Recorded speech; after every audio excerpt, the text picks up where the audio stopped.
বিজ্ঞানীর আসসালামু আলাইকুম, সবাই কেমন আছেন? আশা করি সবাই ভালো আছেন, কারণ অনেকদিন পর আফটার লং টাইম, কারণ বাংলাদেশে যে পরিস্থিতি আলহামদুলিল্লাহ একটু একটু এখন ভালো হয়েছে, কারণ অনেক দিন ধরে নেটওয়ার্কের বাইরে ছিলাম। অনেক ভালো লাগছে, কারণ ছোটোকালের কথা মনে পড়ে গেছে। তাক আজকে কিছু খামারে আপডেট দেবো। এটা হচ্ছে এই মুরগিটা দেখতেছেন, এটা হচ্ছে আমার ছোটোকাল থেকে বড় করা মুরগি। আলহামদুলিল্লাহ এখন ডিম পাতেছে, ওইটা খুশির আগে। মানে নিজের শখের জিনিস যখন ডিম পারে তখন অনেক খুশি লাগে। আর এগুলো হচ্ছে আমার মানে যখন আমাদের এখানে আন্দোলন শুরু হয়েছে তখন ফুটছিল। আলহামদুলিল্লাহ এগুলো সুস্থ আছে, ভ্যাকসিন মারানো হয় নাই। কারণ আপনারা যারা দেখছেন এটা একটু দুর্বল দুর্বল হয়ে গেছে, আর এগুলো দেখেন আলহামদুলিল্লাহ এগুলো সবগুলো সুস্থ আছে, কারণ এগুলো ভ্যাকসিন করানো মুরগি। আপনারা যারা মানে দেশি মুরগি বা বিদেশি মুরগি পালেন সবাই চেষ্টা করবেন রানীক্ষেত ভ্যাকসিনটা করানোর জন্য বাচ্চাকে, কারণ এটা না করলে আপনারা অনেক সমস্যায় ফেস করতে হবে। রানীক্ষেত ভ্যাকসিনটা অনেক উপকারী, কারণ এটা শীতকাল আসলে বোঝা যায়। রানীক্ষেত গাম্বুরা দুটোটা একদম একটা মারলে হয় দেশি মুরগিকে, কারণ চেষ্টা করবেন দুটোটা মারার জন্য, কারণ দুটোটা মারলে একটু দেখছেন এগুলো আলহামদুলিল্লাহ সবগুলো সুস্থ আছে, সবল আছে। সবগুলো মানে পাক টাক ঝুলে না, পায়খানা ওইখানে মল লাগে না।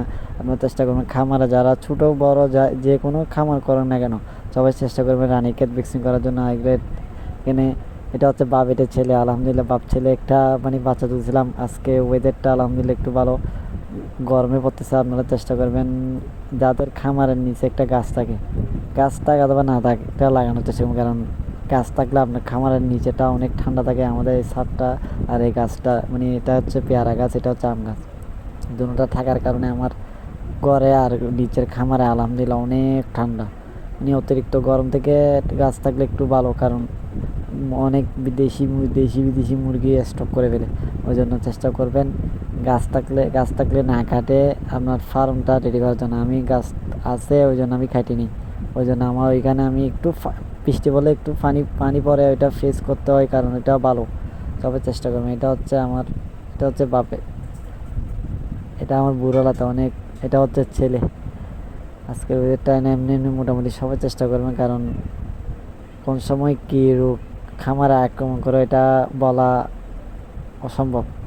এজন্য একটু সবগুলো সুস্থ থাকলে আমি সুস্থ। আর এটা হচ্ছে আমার শখের জিনিস, এগুলো আমি এখানে ছাদে পালি। এগুলো হচ্ছে শখের জিনিস। এখানে অনেক দামি দামি কবুতর আছে, যেমন 1 number trading, 2 number trading, 3 number trading. আপনারা যারা চেনেন তারা কমেন্ট করে বলবেন কোনটা কয় নাম্বার ট্রেডিং। এগুলো শখের বই বলতেছে, কারণ শখের পয়সা অনেকজন অনেক কিছু করে। এই জন্য আমি বাক্যে কাজ না করে এগুলো করে একটু টাইম পাস করতেছি, আমার নিজের সময়টা দিতেছি। সবাই দোয়া করবেন। আর এই জিনিসটা আজকে ডেলিভারি পাইছি অনেকদিন পর, কারণ এটা কি উপকারিতা কি কাজ লাগে আমি আপনাদেরকে পরবর্তী ভিডিও রাখাবো ইনশাআল্লাহ। সবাই ভালো থাকবেন। আসসালাম।